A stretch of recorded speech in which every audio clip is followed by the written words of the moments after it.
ఆ ఏకత్వమే జ్ఞానం. అలా చూడాలంటే మనస్సు స్వచ్ఛంగా ఉండాలి. అందుకే సరస్వతీదేవి స్వచ్ఛంగా ఉంటుంది, తెల్లగా ఉంటుంది. ఎంత తెల్లగా ఉంటుందంటే యా కుందెందు తుషారకార ధవళ కుంద మొల్ల మొగ్గలాగా, ఇందు పున్నమి చందమామలాగా, తుషార మంచులాగా, హార ముత్యాల హారంలాగా. హారం అంటే కేవలం దండ అని అర్థం చెప్పకూడదు. హారానికి సంస్కృతంలో ముత్యాల హారం అనే ప్రత్యేక అర్థం. ఆ పైన దాన్ని సువర్ణహారం, రజతహారం అలా ఏదైనా వాడుకోవచ్చు. కానీ హారం అనే ఒక మాటకి ముత్యాల హారం అని అర్థం ఉంది. అంచేత హారం అంటే ముత్యాల హారం. అందుకని యా కుందేందు తుషారకార ధవళ మంచులాగా, ముత్యాల హారంలాగా, పున్నమి చందమామలాగా, మొల్ల మొగ్గలలాగా తెల్లగా ఉంటావమ్మా, నీకు నమస్కారం. సరస్వతీదేవి అంత తెల్లగా ఉంటుందంటే అర్థం ఏమిటండి? పక్కనే ఏమన్నారు? యా శుభ్రవస్త్రాన్విత. శుభ్ర అంటే ఉతికిన బట్టలు, ఇస్త్రీ చేసిన బట్టలు కాదు, రెడీమేడ్ డ్రెస్సు అసలే కాదు. శుభ్ర అంటే తెల్లని అని అర్థం. అక్కడ శుభ్రవర్ణానికి సంస్కృతంలో శుభ్ర, శుచి ఈ రెండు మాటలకి తెలుపు అని అర్థం ఉంది స్పష్టంగా. అమరకోశంలో చూసుకోవచ్చు మీరు. శుభ్ర శుచి అంటే తెలుపు అని అర్థం. శుభ్రైరభ్రైరదభ్రైరుపరి విరచితైర్ముక్త పీయూషవర్షై ప్రమాణం స్పష్టంగానే ఉంది. క్షీరోదన్వత్ ప్రదేశే శుచిమణి విలసత్సైకతే మౌక్తికానాం మాలాక్లుప్తాసనస్తక. విష్ణు సహస్రపారాయణలో మొదట ఈ శ్లోకం చదవకుండా మనం ముందుకు వెళ్ళం కదా. క్షీరోదన్వత్ ప్రదేశే శుచిమణి విలసత్సైకతే మౌక్తికానాం మాలాక్లుప్తాసనస్తక స్ఫటికమణినిభైర్మౌక్తికైర్మండితాంగక శుభ్రైరభ్రైరదభ్రైరుపరి విరచితైర్ముక్త పీయూషవర్షై ఆనందీ న పునీయాత్ అరినళిన గదా శంఖపాణిర్ముకుందక. ఇందులో శుచిమణి విలసత్ అంటాడు. శుచి అంటే శుభ్రంగా ఉండడం కాదు, తెల్లటి మణులు. శుచి అంటే తెలుపు.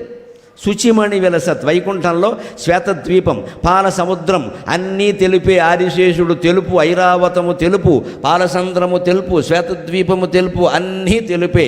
మధ్యలో స్వామివారు నల్లగా ఎందుకుంటారంటే వచ్చిన వాళ్ళు గుర్తుపట్టరేమో అని ఆయన బెంగ ఆయనకుంది. మరి గుర్తుపట్టకుండా పోతే ఎలాగా? అన్నీ తెల్లగా ఉన్నప్పుడు మన ఎవడన్నా గుర్తుపట్టాలంటే నల్ల డ్రెస్ వేసుకోవాలి. అన్నీ నల్లగా ఉంటే మన ఎవరన్నా గుర్తుపట్టాలంటే తెల్ల డ్రెస్ వేసుకోవాలి. మరి గుర్తుపట్టాలంటే అంతే. అందుకని ఆయన ఒక్కడే నల్లగా ఉంటాడు, కానీ అన్నీ తెల్లగానే ఉంటాయి. అందులో శుచిమణి అన్నాడు. అలాగే శుభ్రైరభ్రైరదభ్రై.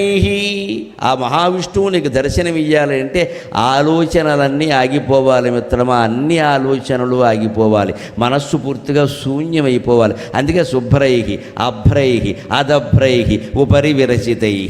శరత్కాల మేఘాలు తెల్లగా ఉంటాయి. మన వెళ్ళిపోయిన శరదృతువు ఉందే, ఆశ్వీజ కార్తీక మాసాలు, ఆ మేఘాలు తెల్లగా ఉంటాయి. అలా ఉండాలి మన మనస్సు. అప్పుడు భగవంతుడు దర్శనమిస్తాడు. నల్లటి మేఘం అంటే అర్థం ఏంటి? మేఘం నల్లగా ఎందుకు ఉంటుంది? లోపల నీళ్లు ఉంటాయి, లోపల ఏదో పదార్థం ఉంది కాబట్టి అది నల్లగా ఉంది. ఏమీ లేకపోతే శరత్కాల మేఘం తెల్లగా ఉంటుంది కాబట్టి తేలిగ్గా ఉంటుంది. కాస్త గాలి వేయగానే శరత్కాల మేఘం కదిలిపోతూ ఉంటుంది. శరదంబుద చలచిత్తులు పురుషులపో వారి నమబోలిన చెలియా ఉంటుంది. పారిజాతాపహరణలో సత్యభామ. శ్రీకృష్ణుడు తనకి ఇవ్వకుండా పువ్వు రుక్మిణీదేవికి ఇచ్చాడని ఆవిడ కోపం వచ్చి వాడిన మాట ఏమిటంటే, ఈ మొగాళ్ళని అసలు నమ్మడానికి వీల్లేదు. శరత్కాలంలో మేఘాలు ఎలా ఉంటాయో వీళ్ళ మనస్సులు కూడా అలాగే ఉంటాయి. శరదంబుద చలచిత్తులు పురుషులేపో వారి నమబోలునే చెలియ. శరత్కాల మేఘంతో ఎందుకు పోల్చింది? కాస్త గాలి వేయగానే మేఘం ఎగిరిపోతుంది, ఇంకాస్త గాలేస్తే ఇంకాస్త ఎగిరిపోతుంది. ఎక్కడికి వెళ్ళిపోతుందో తెలియదు. అలాగే ఈ భర్త గారు కూడా ఎక్కడికి పోతాడో తెలియదు, ఆయన మోజులను బట్టి ఉంటాయి. అందుకని నమ్మడానికి వీల్లేదు అని సత్యభామ అందమ్మా. నేను అనలేదు, నా మీద కేసెట్టకండి. ఇప్పుడు ఏమన్నా ప్రమాదంగానే ఉంది. ఆడాళ్ళని అనకూడదు, మగాళ్ళని అనకూడదు, ఎవరిని అనకుండా ప్రవచనం ఎలా చెప్పాలో తెలియట్లా. తప్పు తెలియజేయాలి కదా. అందుకని మొహమాటం లేకుండా అమ్మవారి సన్నిధిలో చెబుతున్నా. ఎన్ని విమర్శలు చెలరేగని ఏది కానీ గరికిపాటి ప్రాణం ఉన్నంత వరకు ఇలాగే మాట్లాడతాడు ఖచ్చితంగా. నా మాటలు కొన్ని వేల మందిని మేలుకొల్పుతున్నాయనడానికి ఈ జనమే ఉదాహరణ. ఈ జనమే జనార్దన స్వరూపం. ఏమీ తగ్గే ప్రశ్న లేదు, వాడి కానీ వేడి కానీ ఏది తగ్గించే ప్రశ్న లేదు. ఖచ్చితంగా మనిషి అంతర్ముఖుడై తన్ని తాను పరిశీలించుకోవలసిందే. నన్ను శత్రువుగా భావించినా మంచిదే. నిక్కచ్చిగా నిజం చెప్పడమే నా తల్లి పాలతో సహా నాకు నేర్పింది. నేను అదే చేస్తాను ఖచ్చితంగా. ఇప్పుడు చూడండి సరస్వతీ వైభవం అంటే ఏమిటో. ఆ శుభ్రవస్త్రాన్విత. తెల్లటి వస్త్రాలే ఎందుకు ధరిస్తుందండి అమ్మవారు? లక్ష్మీదేవి ఎర్ర చీర కట్టుకుంటుందంటారు. సరే పార్వతీదేవి ఆవిడ అవతారానికో చీర, లలితాదేవిగా ఉంటే మెజెంటా రంగు మాంజిష్ఠవర్ణం, అరుణోరుణ కౌసుంభ వస్త్ర భాస్వత్ కటీతటి. అరుణారుణం అంటే ఎర్ర ఎర్రని రంగు, ఎరుపు పసుపు కలిపిన రంగు అనమాట, మాంజిష్ఠవర్ణం అంటారు. ఇంగ్లీష్లో మెజెంటా కలర్ అంటారు. ఏ రంగు చీర ఏ స్త్రీకి నప్పుతుందో చెప్పడం కష్టం, కానీ మెజెంటా రంగు చీర అందరికీ నప్పేస్తుంది. మీకు ఎలా తెలుసు అనకండి, పత్రికల్లో చూశాను. పొడుగ్గా ఉన్నా, పొట్టిగా ఉన్నా, నల్లగా ఉన్నా, తెల్లగా ఉన్నా, ఎలా ఉన్నా మెజెంటా రంగు చీర అందరికీ నప్పిస్తుంది. ఆ వర్ణం చీర లలితాదేవి ధరిస్తుంది. అరుణారుణ కౌసుంభ వస్త్రభాస్వత్కటీతటి. లక్ష్మీదేవి ఎప్పుడూ ఎర్ర చీర ధరిస్తుంది. అదే లలితాదేవి కాళికాదేవిగా ఉంటే నల్ల చీర ధరిస్తుంది. శ్యామలాదేవిగా ఉంటే ముదురు ఆకుపచ్చ రంగు చీర ధరిస్తుంది. సరస్వతీదేవి ఎప్పుడూ తెల్లని చీరే ధరిస్తుంది. అంటే అర్థమేమిటి? మనం ఆలోచించాలి. సరస్వతికి తెల్ల చీర ఇష్టం కదా అని గుళ్ళోకి పట్టుకెళ్ళి ఒక 100 చీరలు అక్కడ పెట్టేయడం కాదు. సరస్వతి ఆలయాల్లో ఉండే పూజారులే నాతో చెప్పారు, సరస్వతీదేవికి రంగు చీరలు కూడా ఇష్టమని చెప్పండి అన్న. ఏమిటయ్యా నీ బాధ అన్న? మా ఆవిడ కట్టుకోలేక వస్తుందని చెప్పారు. మరి బాగానే ఉంది, సీత కష్టాలు సీతవేత, పీత కష్టాలు పీతవే. సరస్వతీదేవి కష్టాలు సరస్వతీదేవి ఉంటే పూజారి గారి కష్టాలు పూజారి. మా ఆవిడ దెబ్బలాడుతుందండి అస్తమానం. పైగా బ్రాహ్మణులు తెల్లచీర కట్టుకోవడం అంటే కొంచెం ఇబ్బంది కూడాను, వద్దని చెబుతూ ఉంటాను. ఏదో అంచు ఉండాలి కదా, అస్తమానం తెల్లచీరలే అందరూ అవే పడుతున్నారండి, ఇవిడికి విసుగొచ్చేస్తుందండి. అని నేను చెబుతానులే, నీకెందుకు, నేను కాపాడుతాను కదా నీ సంసారం అని చెప్పాను. సరస్వతీదేవికి తెల్లచీర ఎందుకు ఇష్టమో మనం ఆలోచించాలి, కానీ తెల్లచీరలు పట్టుకెళ్ళి ఇచ్చేద్దామంటే ఇదే మూఢభక్తి. అంటే నేను ఖండించేది వీటినే.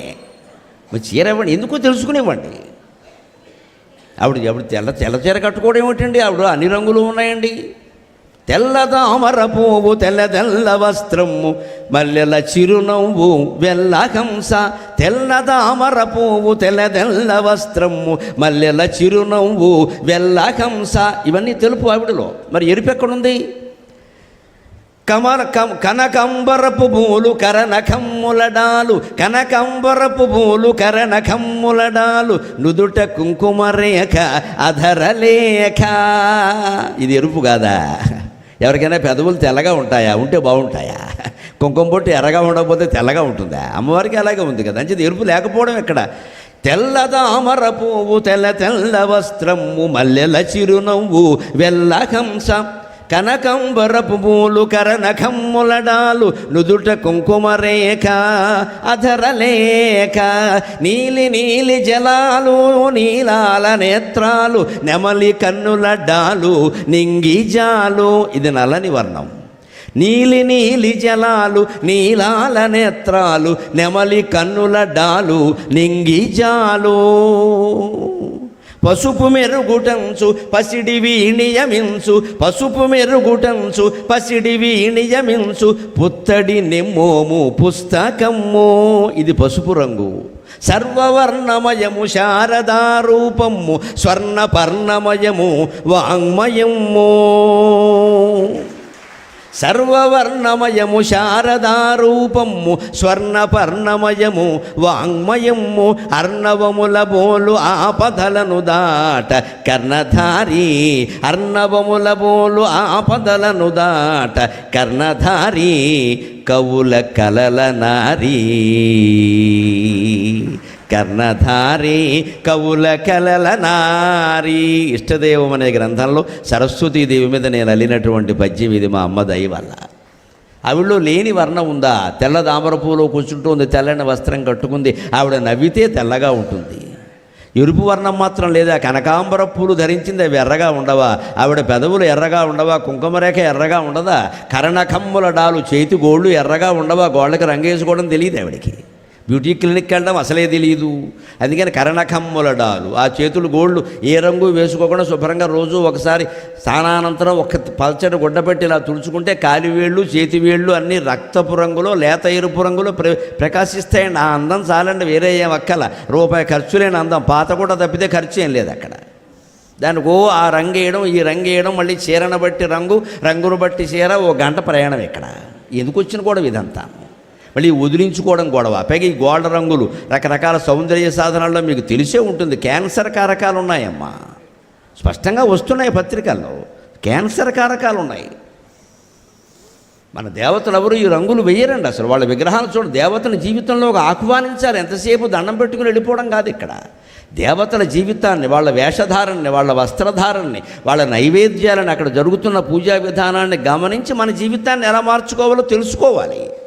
అంతేకాని తెల్లచీర అంటే తెల్లచీర 100 చీరలు పెడతామంటే ఎలాగా? తెలుపు ఉంది, ఎరుపు ఉంది, నలుపు ఉందండి. నీలి నీలి జలాలు నీలాల నేత్రాలు. ఆవిడ కంటి చూపు నల్లగానే ఉంటుందండి. కనురెప్పల వెంట్రుకలు నల్లగా ఉంటాయి, తుమ్మెదలతో పోలుస్తారు. అందుకే నలుపు వర్ణం లేదా? ఆవిడ సముద్రంలో ఉంటుంది, సముద్ర జలాలు నలుపు రంగులో ఉండవా?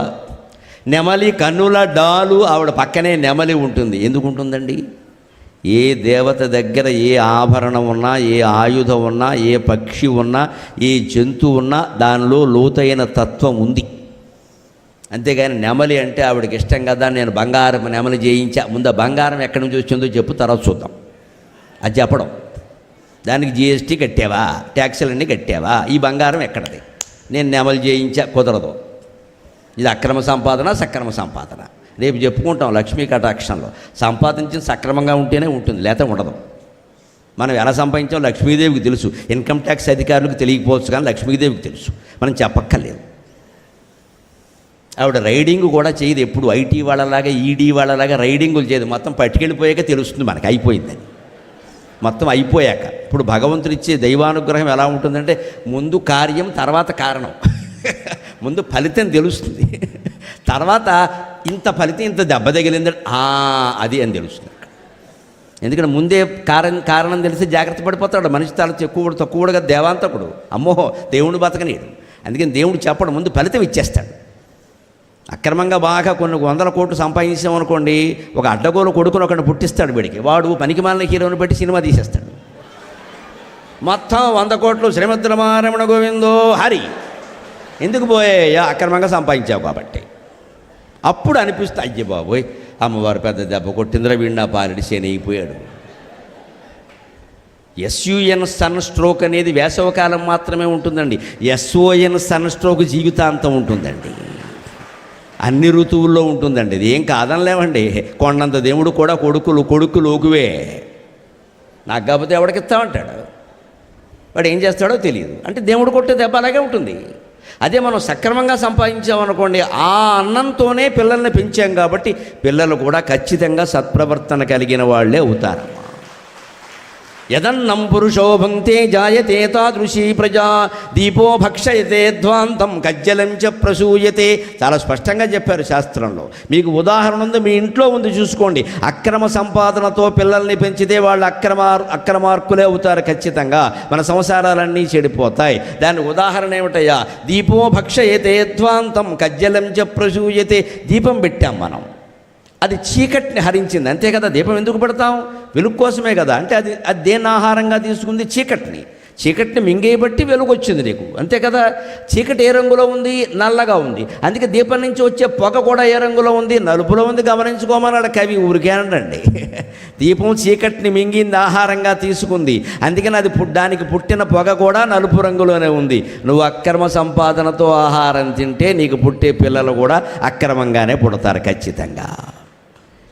యదన్నం పురుషో భుంక్తే జాయతే తాదృశీ ప్రజా. ఏ రకమైన డబ్బు అనేకంగా మనం వంకర పనులు చేసి డబ్బు సంపాదించామో ఆ రకంగా వంకర పనులకే దాన్ని ఖర్చు పెట్టేవాళ్ళు పుడతారు. అందుకని కేవలం లక్ష్మీదేవి ఆలయంలో సహస్రనామాలు చదివేసినంత మాత్రాన్ని డబ్బు వచ్చేస్తుంది అనుకోవద్దండి. ఇక్కడ మనం సహస్రనామాలు చదువుతాం, వాడు 1,00,000 నామాలు చదువుతున్నాడు అక్కడ గర్ల్ ఫ్రెండ్కి, మొత్తం వెళ్ళిపోతాయి. మనం ఇక్కడ చదివేది 1000, వాడు 1,00,000 చదువుతున్నాడు అక్కడ. నీకేం తెలుసు? కనుక్కుంటే సరి. వాడి చేతిలో ఫోన్ చూస్తే అన్నీ తెలిసిపోతాయి. మనం అది శ్రద్ధ చేయం, ఇక్కడ కూర్చుంటాం. ఇక్కడ ఖచ్చితంగా ప్రతి వ్యక్తి తన ప్రవర్తన పట్ల జాగ్రత్త పడాలి. నెమలు ఎందుకు ఉంటుందండి?